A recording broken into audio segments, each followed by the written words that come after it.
What's good? What is up, HBCU family? It's your girl, Destiny Kerr, a senior public health major hailing from the Show Me State herself, currently in attendance at the illustrious Xavier University of Louisiana. Act like you know the top 6 HBCU. Today we have here the Impact herself.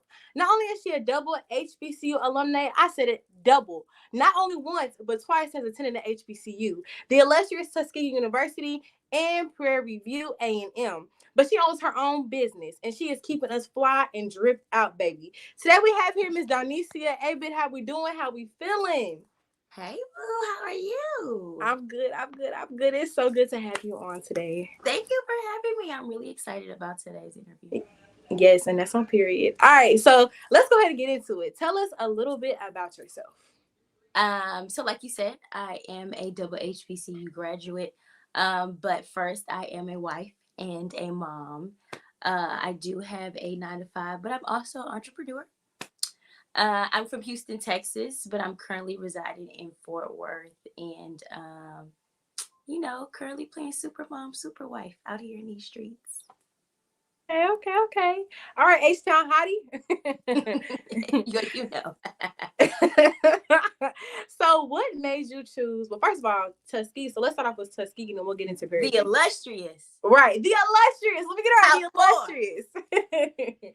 Hold on, y'all kind of got us to the top 4. Y'all took our spot. Y'all did. It's okay though. It's all love though. It's all love. It is. Xavier was on my list. I got into Xavier as well, so I feel it. And I'm Catholic, so it was definitely top for me. Oh, so hold on. Pause real quick. Why not Xavier? Xavier didn't come with the money. Oh, okay. Tuskegee said, "Pull up. We got it." Oh yeah, okay. I'm gonna give you that because they be on their ones and twos with that money. Love my HBCU, but okay. I need a little more coin. So, what made you choose Tuskegee as your undergrad HBCU? So, I applied for 8 universities, got into all 8, but it really just came down to money. And the Ohio State University in Tuskegee gave me the most, which was technically like a full ride. So I was like, I really wanted to go to a HBCU. I grew up watching A Different World. Whitley, of course, is my favorite character. All of the classics, School Days, love School Days. Yes. Watching the Cosbys, Drumline, like you name it, any HBCU movie, I'm here for it. So I knew I needed to go where my people were. Right. That's right. So you talked about Tuskegee. What made you choose Prairie View? So Prairie View was another university that I also got into. But it was just too close to home. And I felt like I needed to leave. Like I needed to get out there. I needed to put myself in a different environment and kind of like, I made it at home. Can I make it somewhere else? Right. So I was like, okay, I'm not going to pick Prairie View. I'm going to go to Tuskegee or whatever. And like at the time, my best friend was at Tuskegee. So it just made sense. And then for undergrad, I just was like, well, I've always wanted a connection to Prairie View because it's so close to Houston. So this was my opportunity. And then I heard so many great things about their business program. And there were so many alumni at my 9-to-5 that were from Prairie View. So I was like, it's an obvious choice. Like Prairie View it is. And why? I feel like a lot of times people are like, you need to have your undergrad HBCU, but get your graduate at a PWI to show versatility or that you can do both. And I just feel like, why do I need to do both? Right. Is it better? You ate that. Ooh. That's very true though. That's very factual because I've heard that a lot in my school. I mean, you're feeding into the thing that they're better. So why do I need to thrive there? Oh, there it is. If you can thrive at Tuskegee, baby, you can thrive anywhere. Yep. And that's on period. So walk us through your time on the yard, starting with Tuskegee and then Prairie View. So I got Tuskegee in fall of 2010. I'm not even gonna lie. I was like, ooh, I'm not feeling it. Oh, I think it's time for me. This isn't me. This is a major adjustment. This is not the brochure. Mm-hmm. But you know what? To know her is to love her. And I'm sure you've heard we do have more like a cult like alumni base. And like I don't know, she's a magical place. Like when you fall in love, you just fall in love. So I finished December of 2014. I had multiple job offers, but I took the best one, which is closest to home. And that's how I ended up in Fort Worth. And then after like a year or two, I was like, I definitely have to get my master's degree. So I've only been to Prairie View physically a few times. I did online. But the campus is beautiful. And if anybody ever has any interest in going, they definitely should go. I loved it. While I was there, I was just there for this past homecoming doing a pop-up. So yeah. So in terms of that, because I know you said that you were online rather than like on campus. Mm-hmm. So do you feel like you got your full experience with you being online? I would say no. Mm-hmm. But I mean, economically it made sense. And of course I was in a different city. Mm-hmm. However, I do find it a little harder to break into that alumni Yeah. space Yeah. and that alumni club, because a lot of your connection with other alumni is your actual on-campus experience Mm-hmm. or whatever. So Right. I may not have what other people have who didn't even graduate. Mm. However, I still have some ties to that HBCU, and so I'm Right. Right. Okay. So out of all of your years on the yard, what would you say was like your best year? Like that was like your success year. Like you could tell the story right now of that year. I'm telling you, junior year, fall, your girl was popping. Okay. Mm. Okay. Best weight, hair popping, skin popping, Mm. outfits popping. Homecoming is a blur. That's how I know it was a good time. I mean, Yes. we were road tripping. We were everywhere. We like just the time of my life. Like Mm-hmm. I'm saying like the step show, that homecoming. Mm-hmm. This is funny. I had this theme that homecoming where I wore white to everything. Like every event, I wore all white. Like, you know, it was a vibe. It was a thing. The people were waiting. Oh, and it was. They wanted to get the looks. I need to see the fits. Giving looks. Cause all white, you got to step with the fits for all white. I even had an all leather white crop top jogger situation. Ooh. I was killing the girls. I'm just saying. I know that's right. Okay. It's giving fashion. Tuskegee had a little bit of fashion going on. Oh, absolutely. I mean, what else are we doing? What are you doing outside of Montgomery, Alabama? Outside of Auburn, Alabama? What are you doing? We're dressed to kill. That's it. Oh, there it is. Ballet. That's a sneaky way. I know that's right. So how do you feel now? Like, you know, post-graduation, you know, you've graduated. How does it feel to be an HBCU alumni? I will say that undergrad is probably one of the best times of your life. I feel like you're going to spend your adulthood trying to recreate those fun-free vibes that you had in undergrad. I mean, this is like the brokest time of your life, but you're literally having the best time of your life. Yeah. And now that you can actually afford things, it just hits different because you have responsibilities. You can't just, you know, you can say, okay, I got class. It's over at 2:00. Y'all trying to ride. I mean, I remember junior year, I called my friend and was like, I'm going to call off of work and we're going to go to Panama City Beach for the day because it's spring break and why not? Right. And we did. And it was a great experience. I ran into my friends from high school. How? They went to school at UT. Like, why are you guys here? I lost my shoes. My phone went dead. Like it was a crazy day, but it was great. Like that's just, you don't get that as an adult anymore. Like I'm a mom now. I'm a wife. I'm responsible for people, and 2 people. I can't just say, okay, I'm out of here. I'm going to Maui. So. Most def. So how did you break into, because I know now you have your business. So I definitely want you to introduce us to your business because I see you repping it right now, baby. The Cool. A 2-piece outfit. I seen it online, y'all. Y'all gotta get into it because she be dripped out. This is my fave. I haven't got to wear it. Like I just got my hands on this one, and this one has been out since homecoming. So I got into supply chain because my dad was in logistics and he kind of brought me into it. And so I had a friend I was a nursing major initially. I was like, I can't do nursing anymore. This is not my thing. Like, they're passing around body parts to get me out of here. And he was like, so what are you interested in? I was just telling him that I was working with my dad with logistics. And I was like, I think I'm just going to do business management or business admin. And he was like, no, do supply chain.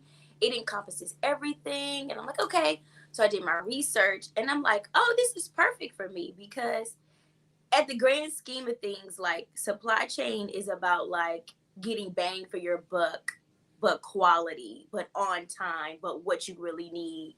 You know what I mean? It encompasses everything. So I was like, man, the way that I shop is I want what I want, but I also don't want to pay full price. I need bang for my buck. I need it inexpensive. I need it within my budget. And that's basically what supply chain is. And I need it in a certain time frame. I mean, that's why Amazon is so popular, right? You pay a fee because you can get it quick. I'll pay a little more here because I don't have to go anywhere and it's coming straight to my door. Right. So I was like, I need something to where I can embody my love for fashion and my degree at the same time. And so post grad, I'm working in supply and I'm learning like the ins and outs of like shipping things via carriers and the different things you can do, and fluffing dates, and just, you know, trying to read vendors to what they really can deliver, you know, what's their capacity. And not knowing at this time, I'm picking up key skills and things that I need to actually run my own, you know, business. Yeah. Building here today. Yeah. So I design everything myself from scratch. I just, you know, I see something I like, I catch a vibe, I sketch it, I send it to my vendor. We make samples.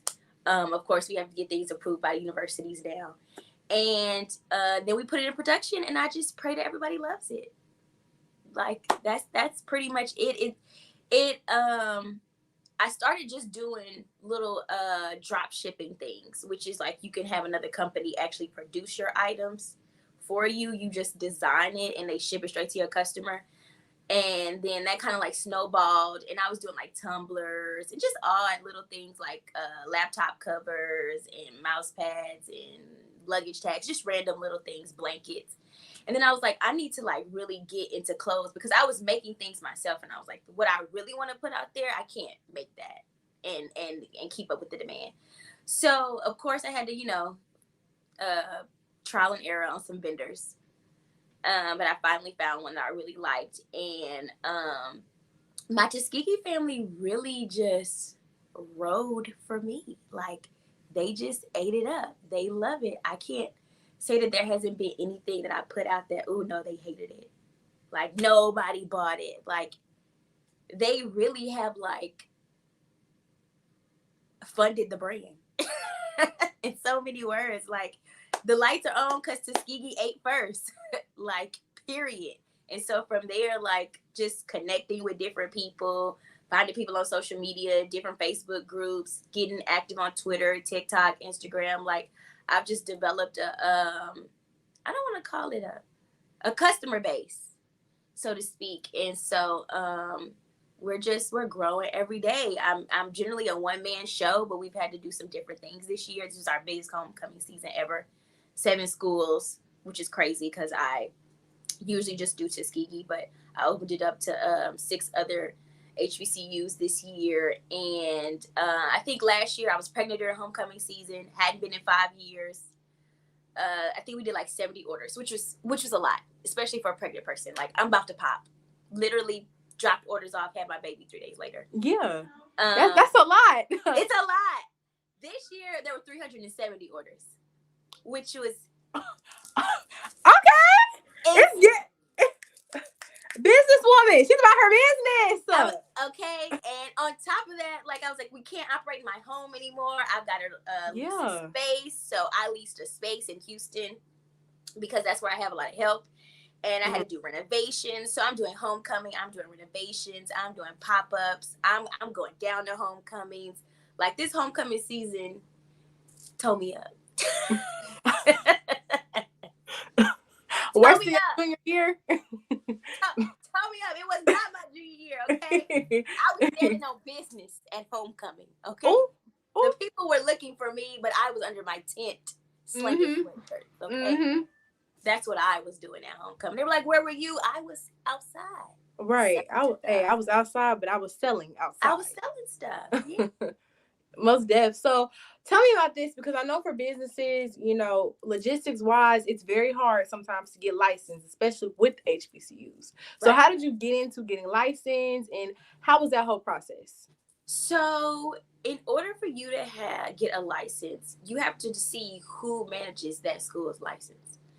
So a lot of HBCUs outsource it to the CLC, which is the Collegiate Licensing Company. But you also have some HBCUs that manage their own licensing, or you have some HBCUs that don't even have that organized at all yet. So like, that's why a lot of schools, like the smaller ones, they'll say, "Why don't we have anything?" And it's because maybe your university doesn't have anything set up. But the 7 schools that I have licenses for are all with the CLC, and basically you have to apply. You need an insurance policy, you need a business plan, you need a marketing plan, you need actual photos, you need mock-ups, pictures of your merchandise, and you have to send whatever it is that you're trying to sell, you have to send it into the CLC. They have to approve it. Of course, they don't return it, so whatever you send, you need to be okay with giving it up. Yeah. It's a done deal. But each school reviews your application and determines if your brand matches their brand. Right. Every school is not going to approve the same thing. I would say like my most popular piece is my bra and short set. The ladies love it, period. It's a bestseller. But every school's not going to approve it. Like, for instance, Tuskegee rode with it, but Spelman said no. You can't put that out. So that's the thing. So they'll give you a license, but then they still come back and say what you can and what you can't put out. And they're very particular about colors and aesthetic. Like, for instance, Clark Atlanta University is very specific about, you can't just say Clark Atlanta. You have to say Clark Atlanta University. You can't just put the Panther. You have to have the Panther and something that says this is CAU or Clark Atlanta.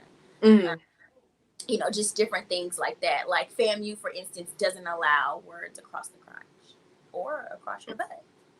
Oh. Which is a reason why they want to put my license yet. Because my basketball shorts have the words across the crotch. So I gotta come back. So like that's another thing too. Like you have to revamp. I try to make everything the same because everybody's like, "Oh, I want it for my school." Right. Well, it doesn't work for everybody. Like what hit for Tuskegee may not hit for Xavier. What hits for Xavier may not hit for Spelman. Say that. It won't. The color schemes are different. Spelman doesn't really use their Jaguar. Did you know Spelman's mascot was Jaguars? No, because I didn't know that. Because they never use it. So that's something like you kind of need to know. So not only is it a licensing thing, it's like getting into the culture of that. So a lot of people always ask me, like, can we get my school? Like, it takes a lot of research, and I don't want to get it wrong because it's a love affair for me. Like, when I see the people with my clothes on, I'm like, oh my God, you loved it that much. What's that? I love that. Yes, it's funny because so I'm the type of person, I love all HBCUs. So even what you got on right now, one real bad. That's set fire. What? Because we can get you an Xavier set. Oh, hold on. You know what I'm saying? My girl is senior. Okay, big senior, most definitely. Just go ahead. Just, after this, we could talk about that senior shoot. We're going to lay it out. We're going to give the university that licensing agreement. Get Xavier on the list. We need There it is. So do you feel like you have a harder time working with my HBCU is a smaller HBCU. Right. So do you feel like it's easier or it's harder to work with smaller HBCUs rather than big? I would say it's easier to work with the smaller ones. For instance, Miles College has been messaging me, like alumni have been messaging me, and then they actually messaged the college, and the college reached out to me and said, hey, people want you to make stuff for Miles. Like, what do you need from us? And I'm like, well, I just need that license because I don't want to put it out there and I don't have do that. I've also had another HBCU reach out to me to put me in their bookstore. And because they're smaller, I'm a little more open to doing that versus somebody like my alma mater who works through Follett. And so I just feel like that, like it's a bigger deal for us to work with the smaller HBCUs because they're so underserved. And Yeah. isn't that what like HBCUs are meant for? Meant for right. Underserved. So like why not attack, like why not attack, but why not go after those underserved HBCUs? Like my little HBCUs, brother yeah. went to Houston Tillotson in Austin, Texas. That's a smaller HBCU that no one's ever heard of. Small, never. And it's underserved. Mm-hmm. So like those are the schools that we want to go after. For sure. Yeah. When you said bookstore, yeah, we definitely gonna have to top it up after this. I'm sorry, y'all. We're gonna have to top it up after this because I know for my school, just as an example, we really don't like we have pieces, but it's not every now and then where you see like a piece that's like a hit. So like recently we got like a Letterman jacket and like the alumni were going crazy over it. Right. But we haven't seen nothing like that in such a very long time that it's like pieces like that we need at our school. Like it's Right. a need. Whereas I know for no shade to my FAMU Howard Spelman babies, but you see a lot of pieces. They get a lot of pieces. Like they get everything. They get pieces. That orange and green hit though. It do. It do. I ain't gonna lie. The orange and green hit. It do. It hit. It do. It do. Can't even say no. I'm crimson and gold, but that orange and green. Yeah. It do a little something. That color scheme go crazy. So what's next for your brand? So next year, it's 5 years mm-hmm. since I've been in business. So definitely going to do something big. I'm going to do a grand opening in Houston for my design studio. Mm-hmm. We're going to celebrate 5 years in business. It's Tuskegee's 100th homecoming next year. Ooh, so that's you gotta go big. It ain't no choice. I have no choice. You don't have a choice. I don't have a choice. So it's definitely a busy year. We're definitely bringing on an intern in 2024. I'm definitely going to be adding to the team. Shout out to my mom. She's been packing y'all orders. So shout out to her. Shout out to mama. She's been holding it down for me while I do other things. So we're definitely adding people to the team. I'm usually a one-man show, but it's gotten to the point where like that's just not sustainable. Mm-hmm. So definitely more schools, more features. We definitely want to add some brand ambassadors this year. So lots of big things. Like I just want to see growth. And we just want to spread a little more HBCU culture to those who don't know, and a little more drip, and get more people in HBCU clothes, because you don't have to go to an HBCU to wear the drip. Mm-hmm. Yeah, that's it. I think that's also an important thing for sure, is like having that also too, because some people feel like they have to have went to a HBCU or absolutely even not. Yeah, and you don't. How many people you see wearing UT, Texas A&M, Notre Dame, Harvard? Mm-hmm. You've never even been on that campus. Never. I'm one of them. I never been there. You probably saw that crop top in Forever 21 and said, "Oh, this is cute." Uh-huh. But ain't never been there, ain't never been to the state. But you put it on your body. Sure did. See you on your body. Put Southern on your body. Right. Period. Yeah, for sure. Well, I definitely am going to be staying in contact. I'm so blessed to have had you here today. Before we go, let us know, how can we find you on social media? How can we stay active? If we want to maybe apply for a brand ambassadorship, and I know me, I'm going to be applying. How can we stay connected? So definitely follow me on Instagram. It's at D_C apparel. My TikTok is at DC apparel. If you're interested in being a brand ambassador, feel free to send me an email through my website. You can go to the menu and hit contact Donecia. If you like what you see and you want your HBCU to be added to the DC apparel brand, there's a submit your HBCU option. The best way to get your HBCU on the site is to blow it up. Send it to all your friends. Talk to me in the comments. Be in the DMs. Like, I need to see the thirst is real. Like, that's the best way to get your HBCU. That's the best way. Like, we're open. We're ready to add schools. Like, we're looking to add like Rust, Wilberforce, Wiley College. Like, we just Xavier, like I said, Langston, which is like the only HBCU Oklahoma. We're ready to add those schools this coming year. So we just basically need to know that the people are listening. That they're that they're ready. Cause I'm ready. And I'm ready. I'm excited. I'm ready for the exact. Let me. You know what? I will pull up on you in NOLA because that's my favorite city. Hey, Mardi Gras is coming up, so say less. I've been to Mardi Gras. Say less. My people from Louisiana. Okay, I'm Creole, so you ain't said nothing. Oh, there it is. There it is. Well, thank you so much for coming on.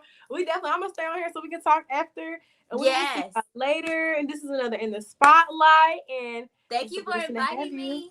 Yes, always. We will talk with y'all later and make sure y'all shop. Bye. Like what you hear? Yeah. Subscribe to HBCU Pulse Radio on Apple Podcasts.